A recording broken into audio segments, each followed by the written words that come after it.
mathematics at Yale. He also did his PhD in applied mathematics at Yale under the mentorship of Jiaojing Wang, who's a member of our faculty and a sponsor of the Swartz lecture while he was at Yale. He spent a short time, about a little under a year, as a postdoc at NYU, where we're hosting the lecture from, under Zhao Zheng's mentorship. He then moved to the University of Texas at Austin, to the Center of Learning and Memory there, and he worked with Ila Fit. There was a time when he left Ila to go for a fellowship at Google. It was a Google Research Fellowship at the University of California, Berkeley. He came back to UT Austin and finished up there. And in just at the beginning of the pandemic, in April 2019. He became an assistant professor at the University of California, Davis. And so what a way to start with the pandemic. And you'll see some of the work that he's been doing at the interface, really, of theory and how theory can inform experiment and thinking about biology. So with that, I will hand it over to you, Rishi. Looking forward to the lecture. Thank you. Well, thank you for that great introduction, Andre. I'm thrilled to be giving the Swartz seminar. When I was in grad school, the Swartz seminars were some of the highlights. They always had great speakers, excellent snacks. It was in this really cool room on top of the building, Friday afternoon. So everyone was relaxed and chatty. And I have just like such fond memories of those. I'm also excited to share this work with you. It's the first time I'm presenting it as a talk outside of Davis, so it's all super new. Some of these plots were generated yesterday. So, I apologize for any rough edges, and I'm really excited to tell you about it. Two more things. It is kind of a mathy project, and at some points we'll dive into a bunch of math. I've tried to put it in context. I've tried to give you, pictures and intuitions. And if you feel like you're getting buried in the math, you don't need to understand all the mathematical details to follow what's going on. And then because of the format, I can't really see questions, but I'll stop and take questions or ask for questions at that point. Awesome, let's get started. Just make sure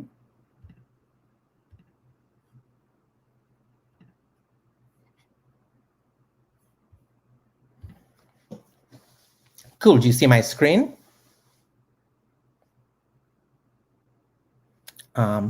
Looking good, Rishi. Awesome. Okay. So today I'm going to tell you about a project thinking about the problem of pruning or synapses or eliminating synapses. And the idea is that we can use noise, we can use random fluctuations in activity to probe recurrent neural network structure and prune synapses. Hopefully you can see my cursor. This work was in collaboration with a very talented math grad student at Davis, Eli Moore, who's smiling at you from this picture. Cool. Okay, so the motivation for this is the observation that the brain prunes synapses or eliminates spines during development and learning. And when I say prune synapses, I both mean stuff that happens during development, but really more generally the entire process of getting rid of connections, of eliminating spines. Pruning seems important. It changes across the lifespan. It's dramatic during development, and then it slows down. It seems to be important for learning. There's sort of tasks where the degree of pruning correlates with task performance. And it's disrupted in a variety of diseases, though it's not clear whether that's the primary mechanism or something compensatory. Pruning has also become kind of a hot topic in machine learning, where people use artificial neural networks. These artificial neural networks are quite powerful, but they're pretty resource hungry. They have a huge carbon footprint. And one of the reasons is a lot of these networks are fully connected. So all the neurons are talking to each other. And it turns out you can get rid of a lot of the connections while still preserving performance. And so this has been kind of a hot topic. Okay, so the question that motivates this talk is, how could the brain know which synapses to prune? If we want to go from this picture on the left to this picture on the right, we need to get rid of some connections. Which connections should we get rid of? A first order thing might say, well, just get rid of just get rid of weak connections. But can we do better? Can we take the structure of the network into account? That's going to be the theme of this talk. And so really there are two problems to solve, or two subproblems. The first subproblem is, what should pruning preserve? Should pruning preserve the network's performance on a task or some other aspect of a network? And then the second problem is, how do we determine which synapses are important? Which synapses should we keep and which synapses should we throw away? Okay, so let's look at the first problem. What should pruning preserve? The motivating idea behind our preservation is that pruning could preserve network dynamics. So what I mean by that is, let's say this is the network we started with. I give it some input, and I look at the activity of some neuron over time. So I'm plotting activity over time. And maybe it decays away with some trace. It shows some dynamical response. The idea is that the pruned network should show a similar response. Maybe not exactly the same, but close. And so in red, I'm showing you the pruned network. In black, I'm showing you the unpruned network. And that's just so we preserve the dynamics of response to inputs. Okay, why do this? Why should we preserve dynamics? For example, in machine learning, they typically don't seek to preserve dynamics. They typically seek to preserve performance on some kind of task. That's a powerful approach, but it requires some kind of supervised learning framework to tell you how badly or well you're doing on the task. And you often require multiple cycles of pruning and training. So you prune a network, you retrain it using backprop, you prune it again, and so on. By contrast, if you're looking at a more biological system, dynamics seems like a natural candidate for preservation, because dynamics is really what links structure to function. And so the idea is that preserving dynamics, which is always present, allows an unsupervised, biologically plausible pruning rule, where you don't need to worry about your performance in some abstract cost function, 10 synapses away.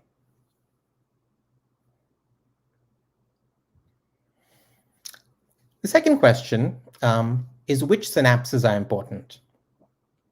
So over here, I've drawn you a very simple theorist's picture of a neural network. I know real neurons are more complicated. The red circles are neurons. The black lines are connections, edges, synapses. And for the sake of argument, let's just assume that all of these black lines have the same weight. So all synapses have the same strength. Just from looking at this diagram, you can probably see that this connection is redundant. You could reach from this neuron to that neuron, this way or that way, and so on. On the other hand, this connection seems important because it's connecting these two clusters, and there's no other way for information to flow. So determining the importance of a synapse is a hard problem because it depends on every possible route of information flow through the network.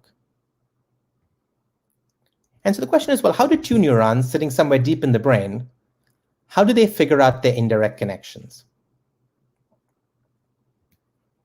Kind of crucially, for this to be biologically plausible, they should use local information. They can't do what I just did and say, oh, let's look at the network. I could reach you from here, I could reach you from here, so we don't need to talk to each other. Okay, so how could they do this? Our idea was that maybe noise could come to the rescue. So I'm showing you a figure from a very nice review on noise in the nervous system. And the takeaway from this figure is that there seems to be noise at multiple levels of the nervous system, ranging from subcellular processes to more global processes. And so, for example, at least in the cortex, synapses have a reasonably high failure probability. And so an action potential doesn't lead to neurotransmitter release. It's somewhat debated to what extent brains are actually noisy versus just seeming to be noisy because we don't know what to look for. And it's also somewhat unclear whether that noise actually has a functional consequence as opposed to just being averaged away. But at least as we know from computer science, noise or randomness is a powerful computational resource. And so it seems at least plausible that if brains are noisy, the brain takes advantage of that. And so the idea here is that one of the computational, that we're going to use noise to probe the importance of synapses. And so the idea is that neural networks could use noise to identify important connections and then use these noisy fluctuations as part of a noise-driven pruning rule. Okay, so how might noise encode higher order structure? This is a theme I'm going to come back to a couple of times during the talk. I'm going to sort of circle around each time trying to give you a little bit more intuition. And so for the moment, let's just look back at this simple graph I drew and imagine driving each of these nodes with noise. So they're all fluctuating and they're all influencing each other.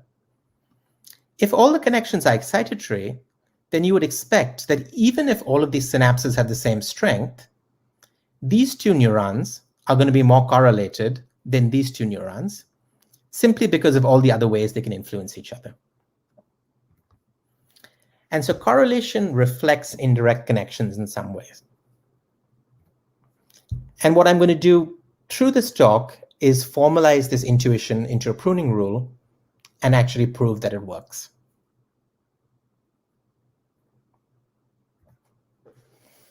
Okay, so I don't know if this is a good time for questions. Jump in if it is. The structure of the remainder of the talk, there are going to be 4 pieces. First, I'm going to tell you about what we're calling noise prune, which is a local unsupervised noise-driven pruning rule. I'm going to show you some numerical results that show you that noise prune empirically preserves the dynamics of simple networks. These are somewhat preliminary, but they're very promising. I'm then going to go into math world and show you proofs that this actually works for symmetric linear networks. I think to some extent, this theoretical idea is the heart of the talk, and it links a really beautiful body of work in graph sparsification to noise-driven dynamical systems. And finally, I'm going to zoom out and speculate a little bit about what this might imply for the brain. Are there any questions, or should I keep going?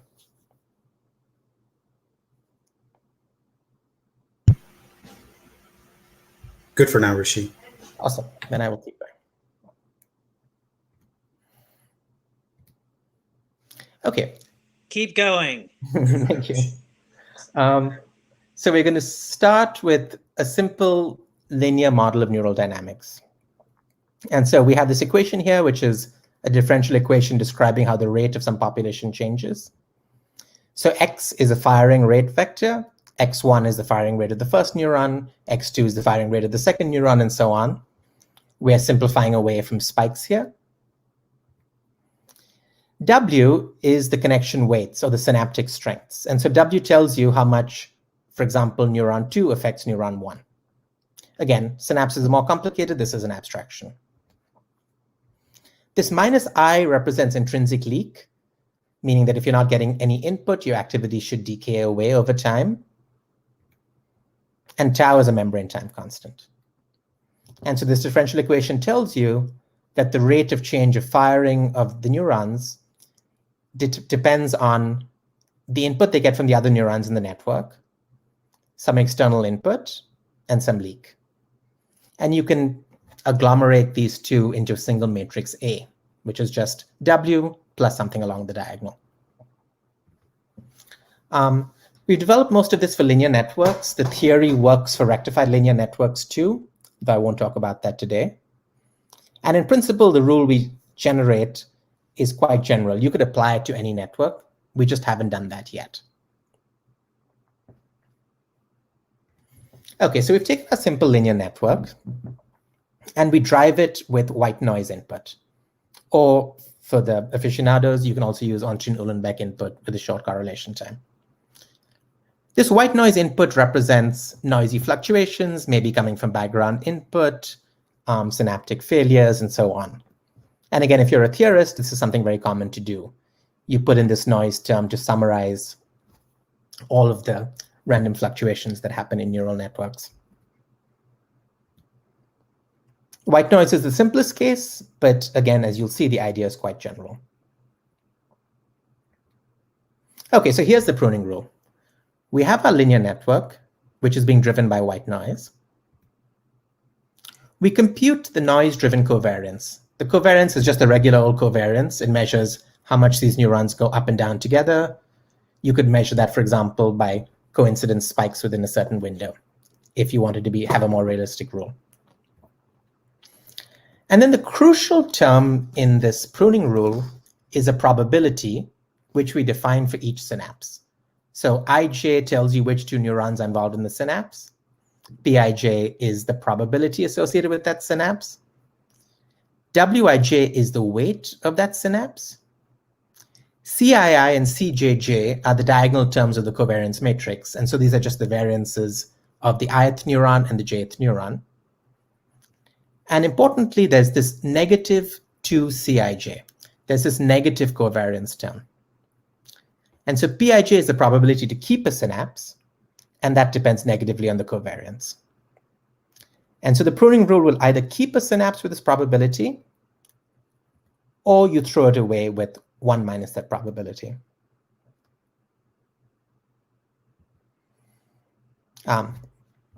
Okay, so let's come back again. That's the probability I talked about, proportional to weight and this covariance function. And what we do is, if W was the weight in the original network, if we keep the synapse, which we do with probability Pij, then we strengthen it. The new synapse has strength Wij divided by Pij. And remember that Pij is smaller than 1, so this is actually a strengthening. And if we don't keep it, we throw it away. So just to draw you a picture, imagine this is a synapse with some weight. With probability Pij, we just flip a coin, a weighted coin. We either strengthen it. If we strengthen it, we make it stronger. Or we prune it. If we prune it, we throw it away. I should note that this seems to be, this looks a lot like what happens to spines. They start out small, and then it seems that they either stabilize and get stronger, or they vanish. And so it's a very natural process. You put an edge down, and you either make it stronger and keep it, or you throw it away. And we run this process on each synapse in parallel. You don't have to do it to all of them. You could do it to some subset of them. And it doesn't have to be synchronous. It doesn't have to be synchronous. It doesn't have to be in any particular order. There's also an interesting feature of this rule that it has a certain kind of homeostatic aspect to it. Because if you look at the average of these two, the average weight stays the same. We either strengthen it with the probability P or prune it with the probability 1 minus P. If you take the average of these two, you just get back Wij. So in the extreme case, you're getting rid of it or keeping it and strengthen it, but you could think of all sorts of other processes that basically just move synaptic weight around. Okay, so summary of the rule. We drive the network by noise. W is the weight. C is the noise-driven correlation. We strengthen synapses with some probability. For excitatory synapses, it's this, what I've been showing you. I'm now adding another wrinkle. For inhibitory synapses, the theory predicts that this sign should be the opposite, which makes sense. And otherwise, we prune it. And crucially, this is unsupervised and does not depend on a task. It doesn't care about the task. It just cares about dynamics. And as you'll see later, this form is derived from what I think is a nice theoretical argument. Okay, so before I go into sort of more detail about the numerical and theoretical results, I wanted to talk a little bit about why high correlations imply redundancy. If you look at this probability, if things are highly correlated, we're more likely to get rid of it. So it's anti-Hebbian. why should it be anti-Hebbian? So here's a fanciful story that might help you make sense of it. Imagine that you're a busy, important person. You have too many friends, and you've decided you want to get rid of some of those friends just to focus on everything else. But you still want to be, maintain your social network, be an influencer, hear all of the hot gossip. And so you only want to get rid of connections that are redundant. If you can't reach a friend in any other way, well, you want to keep that connection. So how could you probe your indirect connections to a friend?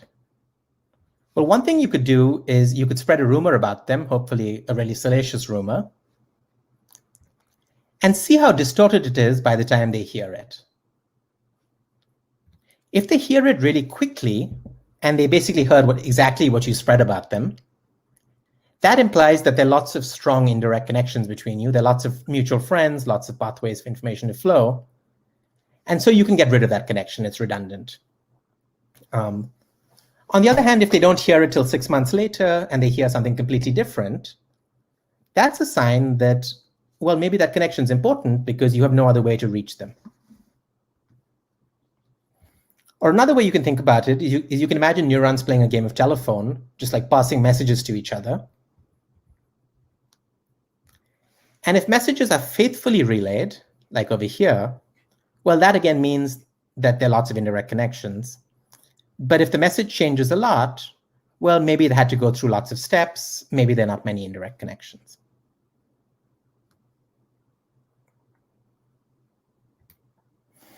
Okay, and so if you look at the form of this rule, it really has 3 terms. It's proportional to the weight. That makes sense. All things being equal, strong synapses are more important, so you want to keep them. It tends to preserve connections to high variance nodes. That also seems reasonable. That's what something like PCA would do. You really want to preserve variance. And there's a term that penalizes redundancy. Again, super reasonable.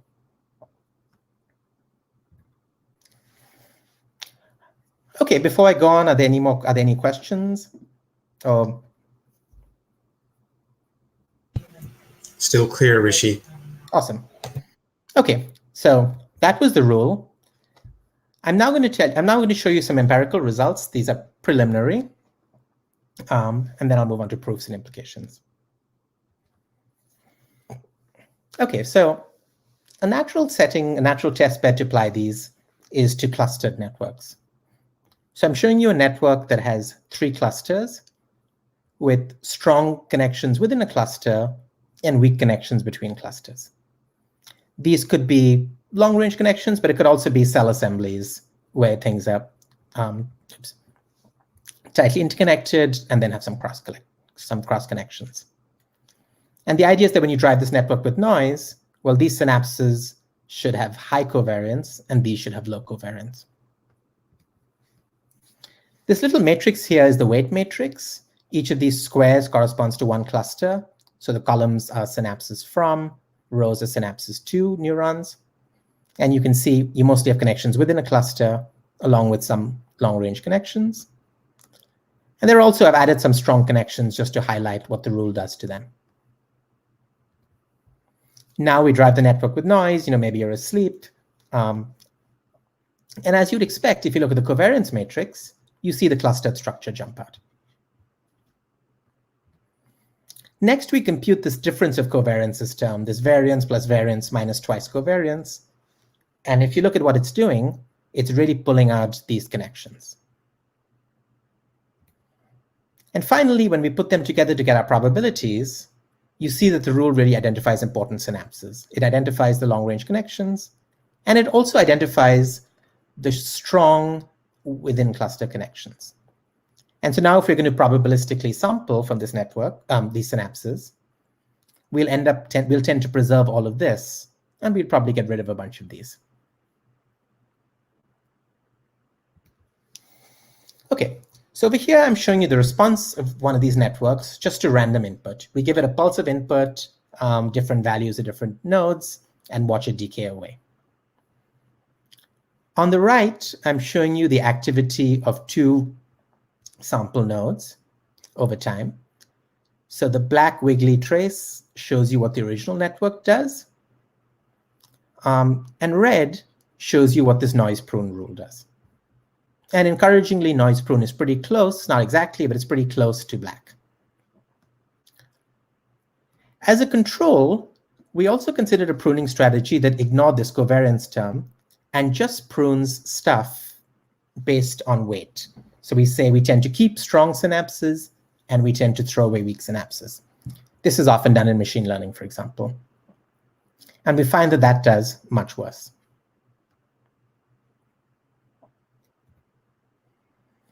And I think one of the points of this framework is that we really preserve the general dynamical response of the network. So it's not specific to preserving white noise input. Okay, so those were two individual nodes. This is an aggregate over all nodes in the network. I'm now plotting the difference between the black and red trace summed up over all nodes in the network. And again, you see that this noise prune rule has a pretty low error, close to 0, compared to the weight-based control, which has a high error. You can do exactly the same thing for the network's persistent activity patterns. We think persistent activity patterns are maybe used for computation, maybe they're important for working memory, decision-making, information integration, and so on. Again, at the single node level, you see that red is closer to black. And aggregated across the entire network, we see that the red trace is much closer to 0 than the blue trace. It's kind of a mathy slide, but really the point of this is that we don't just preserve particular eigenmodes of the network, fast or slow. In fact, we preserve a whole bunch of important things about the network. This is a measure of how much the eigenvalues change. On the left is our rule. On the right is pruning just based on weights. 0 is good here, so the eigenvalues don't change much. This is how much the network changes as a quadratic form. Again, 0 is good. It doesn't change much. And this is a measure of how much the eigenvectors shift. And again, they do much better. There are a few trailing ones here. This stuff gets better as the network gets bigger. And finally, you can just sweep across a whole bunch of edge densities. You prune more and more and more. And across a big range, our method does a lot better than just weight-based pruning. And note that that's a log scale. So it's a reasonable difference. Okay, so those were some, again, preliminary numerical results showing that this method works. I'm now going to turn... Can I interrupt for a second and ask a question on behalf of the crowd? Mm-hmm. So this, good.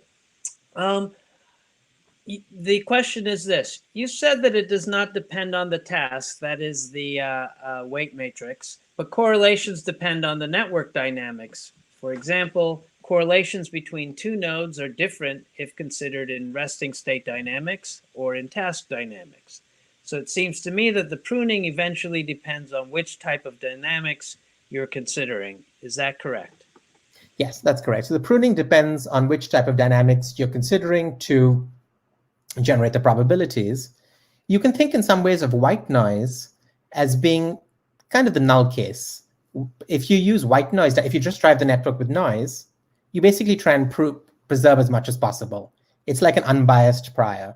You try and preserve the dynamical response to all sorts of things because all sorts of things are reflected in white noise. But maybe, and this is something we're thinking about, maybe we don't care about preserving the response to everything. We just want to preserve the response to things that the network is likely to do frequently. And so maybe rather than driving the network with white noise, you could drive it with something else. And then you get pruning that does really well on certain kinds of dynamics, but worse on others. White noise tends to do equally well on all sorts of things. And so in some ways, it kind of covers all of your bases. Does that answer the question?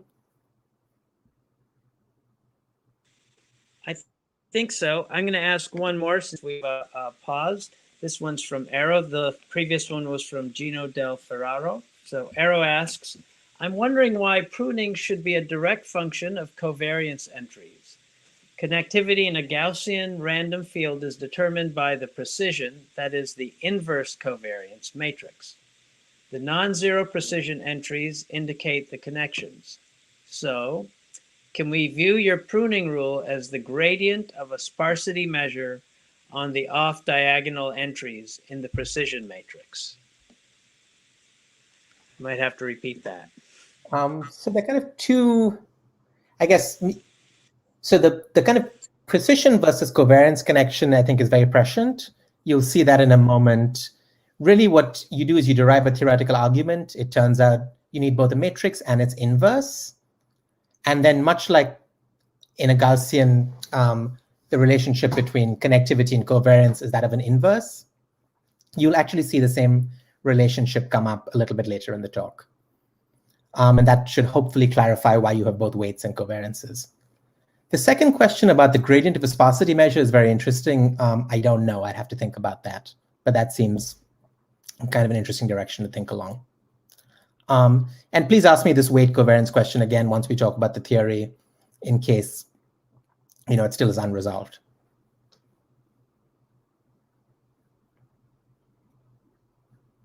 Awesome. So let's talk a little bit about the proofs, and we'll see some of these inverse matrix ideas come up. And just a warning, it'll get a little mathy. Again, there are pictures, and really it's the high-level idea that I want you to get. So don't worry if you don't follow all the details. The reason I'm giving you some more details is because I think it's technically interesting and maybe a nice resource of tools for computational neuroscience. So the proofs are currently restricted to a pretty limited case: symmetric linear networks that are diagonally dominant, which you can think of as leaky. But it's very strong in that regime. We're going to combine ideas from this lovely field of graph sparsification, and in particular this, it's one of my favorite papers. It's really beautiful, by Dan Spielman and Nikhil Srivastava from 2011. We're going to link these to noisy dynamical systems. Technically, kind of using the techniques that they introduced, we're going to analyze pruning as a random sampling process, and then use these matrix concentration of measure results to bound fluctuations. So we're going to show something holds on average, and then show that fluctuations around that average are small. For appropriate sampling probabilities, we'll show that the spectrum of the pruned network matrix is close to the spectrum of the original network matrix. If you don't know what a spectrum is, you can think about it as a proxy for dynamics. It's the eigenvalues and eigenvectors which determine the dynamics. And then finally, we'll show that the covariance of a noise-driven neural network just encodes these sampling probabilities. Okay, so let's get started. So I'm going to introduce this sparsification by sampling framework that was developed by Spielman and Srivastava. Over here, I'm writing down your network matrix. I've switched to using A instead of W because I'm including the diagonal. Again, these A's are just the weights. So you could think about the A12 as the W12. The top row is going to have the matrix. The bottom row is just going to have a picture of the network. And I'm considering a really simple example. We can write this matrix or this graph as a sum of pieces corresponding to the edges. Remember, it's symmetric, so you have the upper diagonal, lower diagonal being the same. And so all I've done is I've decomposed A into this, plus this, plus this. What the pruning rule does, or what the sampling by sparsification does, is it assigns a probability to each of these edges, P1, P2, and P3. And then you sample each edge with this probability. So maybe we sample this one with probability P1. We decided to keep it, so we made it stronger. We sample this one with probability P2. Oh no, it didn't work, so we ignore it. We sample this one with probability P3. It worked, so we keep it and we strengthen it. And at the end, we've done this random process, and we've got a sparse network. Okay, so kind of the crucial observation is that because we either strengthened or deleted an edge, on average, these are the same. We either strengthened this or we reduced it, so when you average those together, we just get that back. So on average, these are the same, but any given realization of A sparse could be quite different from A. Just looking at this, that's quite different from that. It's almost like you have a mean, and then you have fluctuations around the mean. And so the crucial point is choosing these probabilities to keep A sparse close to A. Now, for example, if I set all of these probabilities to 1, well, that's great for reconstruction because A sparse then is exactly A. But that's not very sparse because we've kept everything. On the other hand, if these P's are small, well, that's great for sparsity because we've thrown away most stuff. But A sparse is likely to be quite different from A. Okay, so the strategy to choose these edge sampling probabilities, which was developed for graph Laplacians, and it turns out that you can slightly modify it for neural networks, and it works. We said that the random matrix A sparse includes each edge of A with some probability. On average, A sparse is just A. And you can use these recently developed matrix concentration and measure tools to bound fluctuations of A sparse around A. So scalar concentration and measure tells you, if you're just drawing samples from a population and averaging them, eventually your empirical average should converge to the population average. If you're looking at people's heights and the average height is say 5'10", if you take 10 people and average them together, you probably won't get 5'10". But if you take 1 million people, you probably will.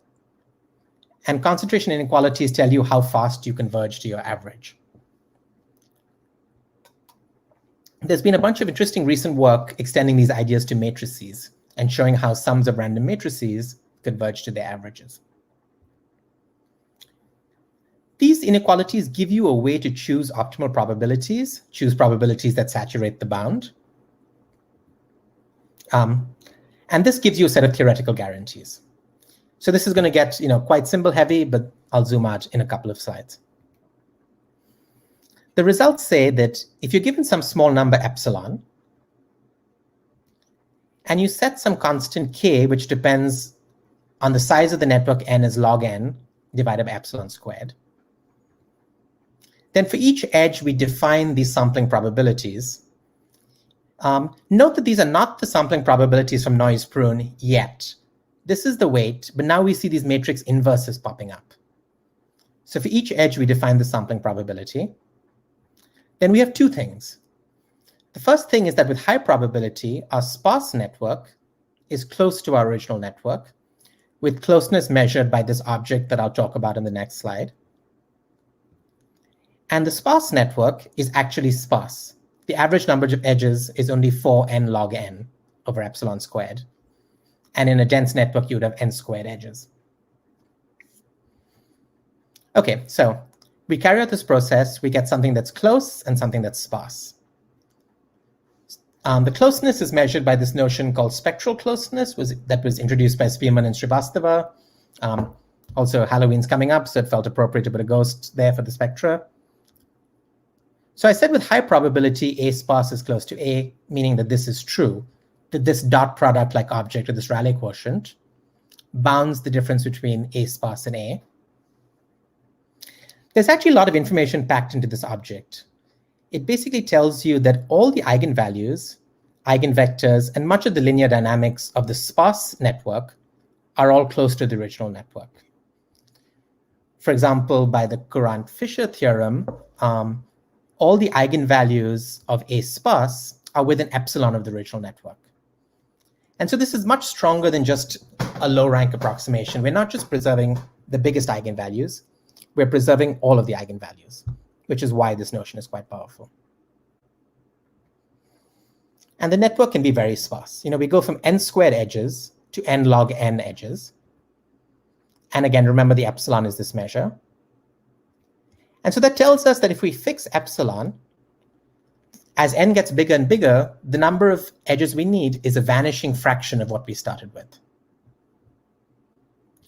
Or if we say, I always want to have 2% of edges, or 5% of edges, or 10% of edges, then as n goes to infinity, we get asymptotically perfect approximation. Okay, so to zoom out a little bit, I've shown you that there's this beautiful set of ideas in graph sparsification. It's a really powerful idea. And it preserves a ton of stuff. It gives you a way to throw away entries of a matrix and preserve a lot of interesting structure. But it depends on this kind of complicated seeming object. The crucial object are these sampling probabilities, and where A is the connectivity matrix. How could the brain compute this? How could the brain actually do these matrix inverses? And so I guess as Arrow very quickly glommed onto, there's a relationship between these noisy fluctuations, these Gaussian random fluctuations, and the matrix inverse that gives us the sampling probabilities. So let's go back to this network, dx by dt equals ax plus c of t. That's the white noise.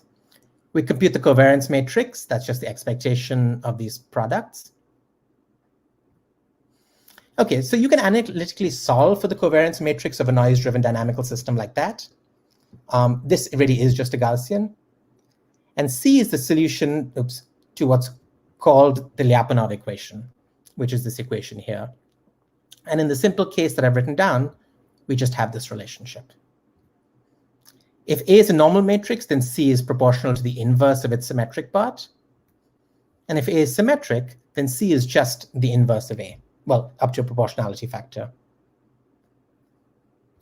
And so kind of surprisingly, this is exactly what we want from P, from the theoretical argument. And so that gives us exactly the form of that pruning rule. And so this was pretty exciting for me because you take this beautiful line of work, which seems like it has really no natural biological implementation. And then you think about how a network could compute it. And this pruning rule just falls out of the theoretical argument. So it feels very satisfying, at least mathematically. Okay, summary of the proof. We break a network up into these pieces. We sample for them. If the probabilities are chosen well, then our sparse network is close to the original network with only a small number of edges. It turns out we can compute the probabilities from noisy dynamics. And it's a bridge between graph sparsification, noisy dynamical systems, and neural networks. Again, I know that was a bunch of math, but this really summarizes what you need to know. We have a recipe for getting a sparse network, and we can show that we can compute the appropriate quantities using noise. Okay, so I might not stop for questions unless something's pressing, because I only have a little bit more, so I might just get to the end and then, take questions all at once. And so very speculatively, I'm just going to talk about a few implications of this. One is to highlight some nice properties of the pruning rule. It's unsupervised, it's naturally parallel, each synapse can be doing its own thing. It's based on local biologically accessible information, so just weights and covariances. And it has this anti-Hebbian form. It uses randomness in two ways, both to probe the network structure and figure out indirect connections, and to decide whether to prune a synapse. And it has this redistributive homeostatic aspect. Synapses are strengthened or pruned, keeping average weight fixed. And more generally, I think these techniques could be used to think about how you can move weight around between synapses while preserving some of them.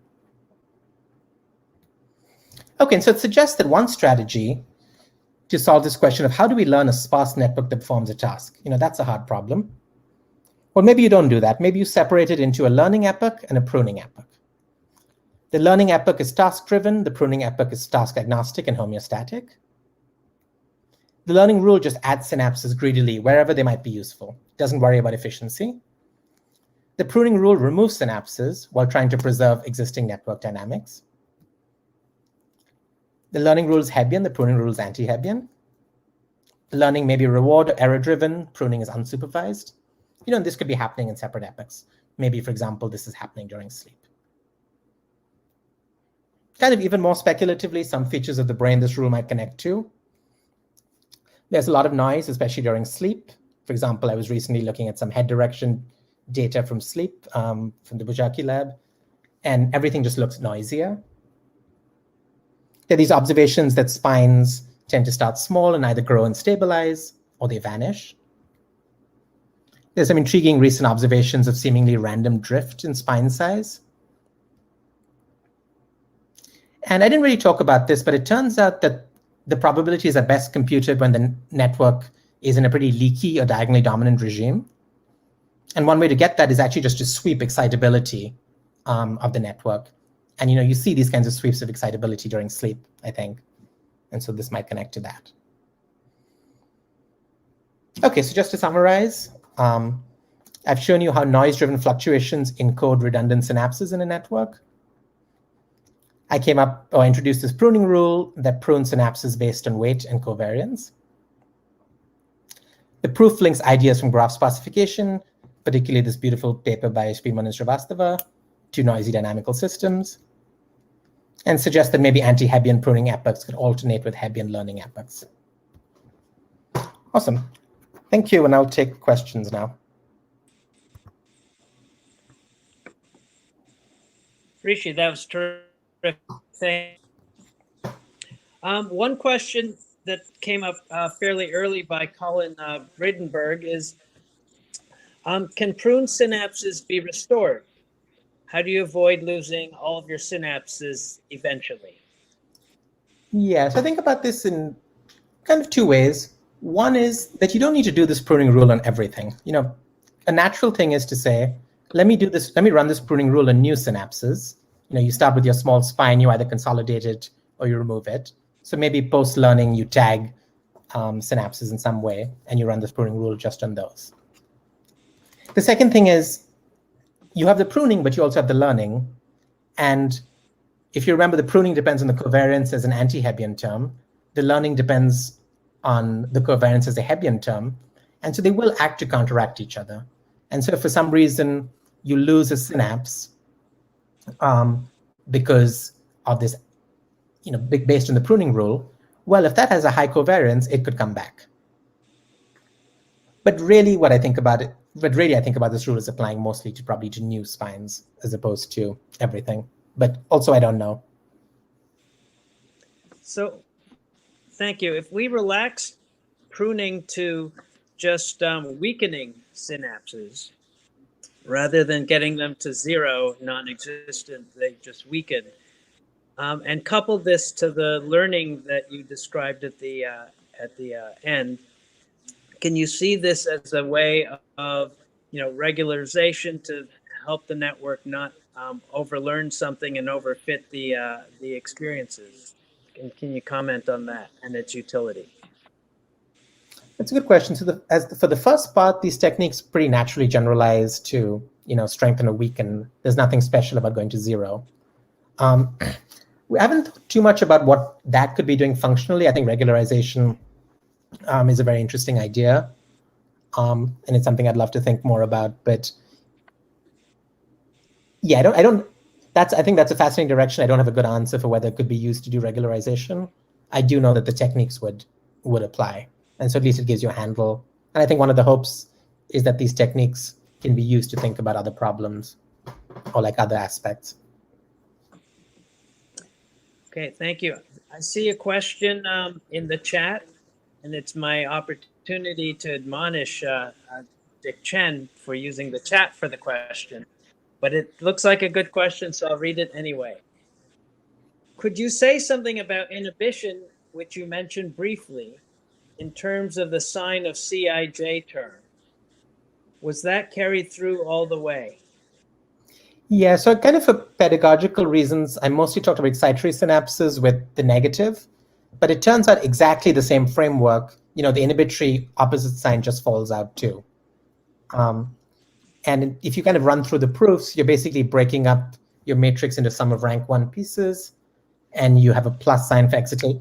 You have a minus sign for excitation and a plus sign for inhibition, and that just comes all the way through. So that just falls out, which is nice.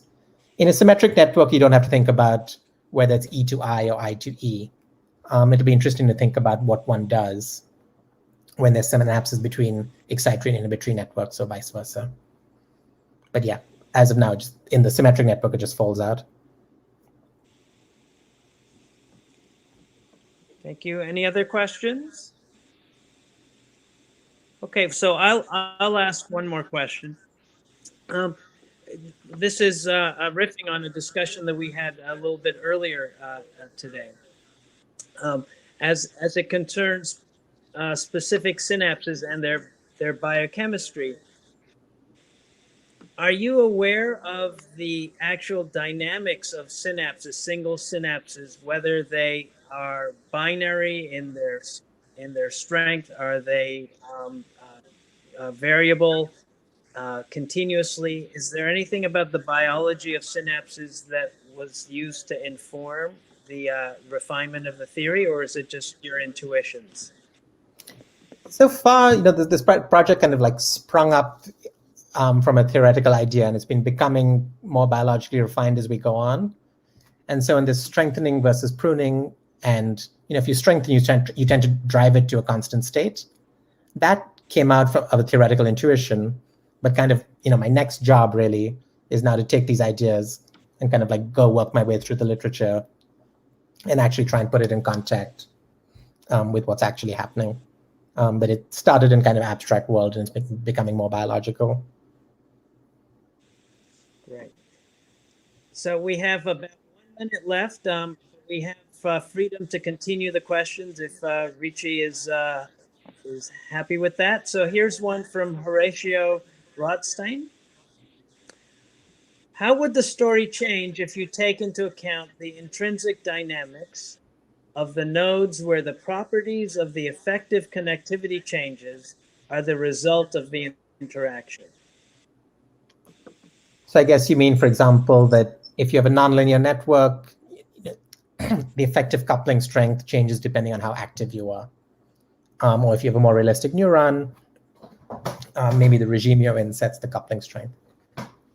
Again, the short answer is I don't know. I think this rule itself is pretty general. So one of the things we're trying to do now is just empirically apply it to nonlinear networks, to slightly more realistic networks, and see how it does. It gives us a path forward. I'm not quite sure how to generalize the theory. I guess you could push the theory somewhat. So for example, for nonlinear networks, we're thinking about a set of partial linearizations. That seems like the natural thing to do.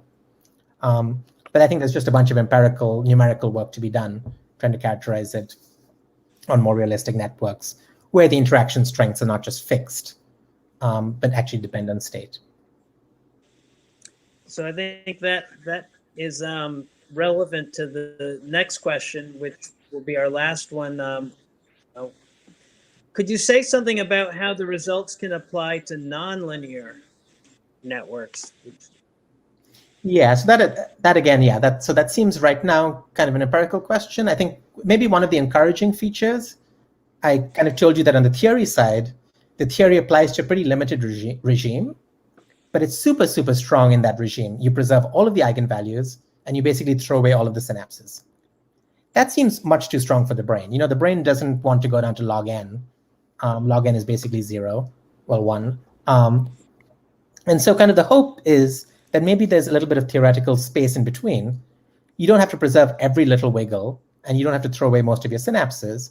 Maybe you settle for something a little bit more modest, and you get a bigger range of applicability. And so for nonlinear networks, you're trying to think about, maybe you think about that as linearizing a family of networks. Well, I should say that you can do this for rectified linear networks. You can think about a rectified linear network as a family of linear networks, where you just blank out the columns and rows corresponding to the non-active things. And because of this nice Rayleigh quotient, because the preservation method we wrote down actually also works if you just blank out rows and columns. And so the argument generalizes pretty naturally to rectified linear networks. And so it seems plausible that it would generalize to nonlinear networks too. Great, thank you. Well, with that, we'll conclude the seminar.